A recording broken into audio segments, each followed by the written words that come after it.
साथियों, माननीय साहब काशीराम ने करके दिखाया, क्योंकि बाबा साहब डॉक्टर अम्बेडकर ने कहा था पॉलिटिकल मास्टर की, और मास्टर की आप लोगों को उत्तर प्रदेश के, खासकर उत्तर प्रदेश के लोगों तक पहुंचाने का काम है माननीय साहब काशीराम ने किया। और उत्तर प्रदेश के लोगों से भी मैं अपील करूंगा बाबूजी, आने वाला समय 27 का है, और 27 में अपनी वोट का सदुपयोग करें, अपनी वोटों को बांटने का काम ना करें, और इन महापुरुषों के आंदोलन को बचाने का काम करें। पेंटिंग बना रहा कि हमारी व्यवस्था बची रहे, ये महापुरुषों का जो आंदोलन था वो बचा रहे, उसके लिए मैं काम कर रहा हूँ। मैं कोई पद पे नहीं, लेकिन मुझे गर्व है कि मैं बहुजन समाज पार्टी का एक वर्कर हूँ। आंदोलन में बाबा साहब के आंदोलन को जिसको माननीय साहब काशीराम और आदरणीय बहन कुमारी मोदी जी लेकर आए, तो मैं आज बहस का विषय ये बना कि जब भी मैं आगरा में आया, अभी 27 में इलेक्शन, हमारे बुद्धू लोगों को चाहिए था कि धम का प्रचार करें, लेकिन हमारे लोग बैठे अपने बौद्ध विहारों के अंदर। जब या तो 14 अक्टूबर की बात हो, चाहे आज की बात कर लो, 18 मार्च की बात कर लो, उसी समय हमारे बुद्धू लोग बाहर निकल कर आते हैं। मेरा दर्द ये है कि आगरा को दलितों की राजधानी कहा जाता है, और दलितों की राजधानी में हमारे हालात इतने गंभीर हैं कि मैं जब घूम के देखता हूँ गांव में, मनवाद की तरफ हम धंसे हुए हैं, वहाँ से नहीं निकल पा रहे, और इतने भिखों यहाँ होने के बावजूद भी यह हालात है। मैं तो इस बात पर बात कर रहा था, और आप अपने बौद्ध विहार के हालात आप देख सकते हैं, करोड़ों रुपये इस संस्था के नाम है, और ये हालात सही आप सही कह रहे हैं। लेकिन जैसे मेरा मानना है, जो जिन लोगों के सामने उन्होंने बाबा साहब डॉक्टर अम्बेडकर को, जो बाबा साहब यहाँ आए थे 18 मार्च 1956 को, जिन लोगों के साथ हम बच्चे थे, हम बुजुर्ग थे हमारे, उन्होंने बताया कि जब बाबा साहब डॉक्टर अम्बेडकर यहाँ आए तो उन्होंने देखा कि यहाँ का आदमी बड़ा पढ़ा लिखा, बड़ा संपन्न है। तो उन्होंने बाबा साहब से उन्होंने कहा कि बाबा साहब आप आए तो यहाँ बुद्ध की स्थापना की। बाबा साहब उन्होंने कहा यहाँ का आदमी बहुत मतलब उसमें शिक्षित थे, और शिक्षा से ही सब कुछ संभव है। तो बाबा साहब को समझते हैं कि शिक्षा से ही समग्र प्रकार संभव है, और शिक्षा ही समग्र उत्थान का मूल मंत्र है। तो बाबा साहब डॉक्टर अम्बेडकर का जो पहला जो मूल मंत्र था वो शिक्षित बनो, यही भगवान तथागत बुद्ध का था कि प्रज्ञा कहो और प्रज्ञा से ज्ञान से। लेकिन जैसे हमने पढ़ा कि भिक्षु नागसेन और मिलिंद जी का जो कभी कोई होता था बात दिया, तो उनसे बोलते थे कि भाई आप ये देखिए कि ये धर्म की गिलानी क्यों होती है। भिक्षु नागसेन से प्रश्न किया मिलिंद ने, तो उन्होंने कहा नीचे चलते उन्होंने कहा कि जब धर्म के जानकार नहीं होते हैं, और जब धर्म के मानने वाले लोग वहाँ से पैदा नहीं होंगे, और धर्म पर जब कोई बाधा नहीं होगी, तो जो समाज है वो टुकड़ों में बढ़ जाता है। तो समाज जो है धर्म की हानि होती है। जब हमारे जानने वाले लोग ही जो है अगर वहाँ काम नहीं करेंगे, वो सामाजिक स्तर पर और धर्म के बारे में जानकारी नहीं देंगे, तो समाज डेमोलाइज हो जाएगा, उसके जानकार नहीं होंगे, बुद्ध धर्म जो है आगे नहीं बढ़ेगा। धर्म मतलब जब होगा जब हमारे जानने वाले लोग, धर्म के मानने वाले लोग, वो बार बार उसके लिए यही होना चाहिए। आनंद जी हैं, कई बार हमने उनसे बोला कि आप काम करिए, लेकिन आपको बार बार आपको इसके धर्म के बारे में बताना पड़ेगा, तभी लोग जागरूक होंगे। सबसे सरल जो है धर्म का जानकार जो है वो होगा शून्य से। जो हमें ऐसे कार्यक्रम करेंगे तो उसके जानने वाले लोग समाज में नहीं होंगे, क्योंकि समाज टुकड़ा बढ़ जाता है। ये वहाँ जानकारी जरूरी है, शिक्षा बहुत जरूरी है, और धर्म का कार्यक्रम भी बहुत जरूरी है। मैं तो एक छोटा सा सवाल है मेरा,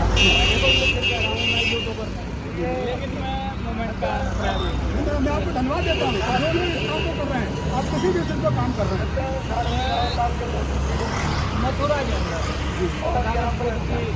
पहली मूर्ति बनी, थोपा जा रहा है। बिल्कुल आपको पता है के नाम पे या प्रेम मंदिर बना दिया, फलाना मंदिर, 4 धाम वहीं बना दिए। वहाँ ज़्यादा प्रचार प्रसार होना चाहिए, लेकिन वहाँ जो हमारा टूरिस्ट जिसमें 5000 मूर्तियाँ वहाँ बुद्ध की मिली है, अशोक की मिली है, मौर्य वंश की मिली है, लेकिन उनके बारे में हमें कोई जानकारी नहीं है। हमारे लोग वहाँ जाते हैं, पूजा पाठ करते हैं। आज यहाँ पूजा पाठ कर रहे हैं, सामने पूजा पाठ हो रही है। मैं इसलिए निराश था इस बात से कि हमारे लोग मोमबत्तियों में बिजी हैं। आज यहाँ मोमबत्तियाँ लगा रहे हैं, और 2 दिन पहले वहाँ राजस्थान में कौन सी माता है, पूरा समाज पैदल पैदल सही है। लेकिन बुद्ध ने कोई बोला आपको दीपक हुआ, आपने दीपक आप स्वयं हो।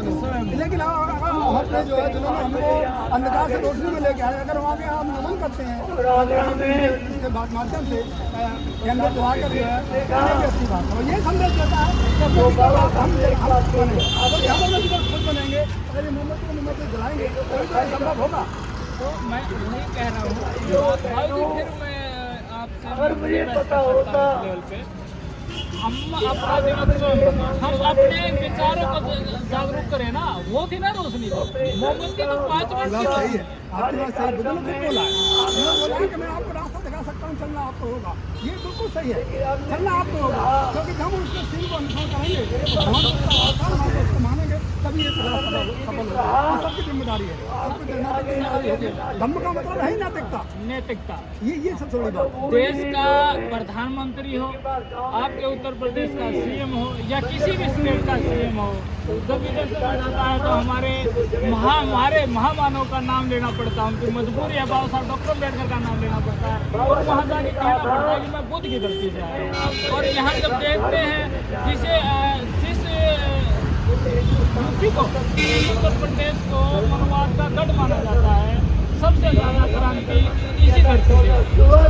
राज भी यहाँ के लोगों ने लिया, व्यवस्था इन लोगों ने देखी है, इन्होंने बाबा साहब को देखा।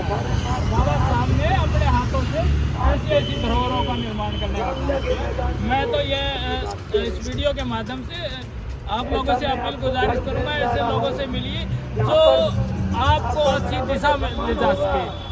आप भीखों के भरोसे रहोगे, भीखू लोगों के भरोसे रहोगे तो आपको केवल और भगवान दिखाया जाएगा, इंसानियत नहीं दिखाई जाएगी। आपसे अपील करूंगा, समाज के लोगों से अपील करूंगा, 18 मार्च 1956 को इसी धरती पे बाबा साहब डॉक्टर अम्बेडकर ने कहा था कि आज इस लाखों की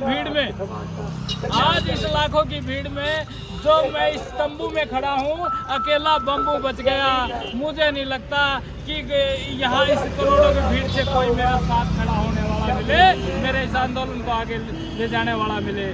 लेकिन बाबा साहब डॉक्टर अम्बेडकर ने एक और बात कही थी, मेरे समाज के लोगों, इस कार्य को मैं बड़ी मुश्किल, बड़े दुख तकलीफ अपना सब कुछ बर्बाद करके इस मोमेंट को यहाँ तक लेकर आया हूँ, इसको आगे ना ले जा पाओ तो पीछे मत जाने देना। कोई ऐसा लाल मेरे समाज में पैदा होगा जो मेरे इस आंदोलन को आपके सुख के लिए आगे तक ले जाने का काम करेगा। और वो काम साथियों मैंने और साहब काशीराम ने करके दिखाया, क्योंकि बाबा साहब डॉक्टर अम्बेडकर ने कहा था पॉलिटिकल मास्टर की, और मास्टर की आप लोगों को उत्तर प्रदेश के, खासकर उत्तर प्रदेश के लोगों तक पहुंचाने का काम मान्यवर साहब काशीराम ने किया। और उत्तर प्रदेश के लोगों से भी मैं अपील करूंगा, बाबू जी आने वाला समय 27 का है, और 27 में अपनी वोट का सदुपयोग करें, अपनी वोटों को बांटने का काम ना करें, और इन महापुरुषों के आंदोलन को बचाने का काम करें। जय भीम, जय भारत, जय मानव साहब।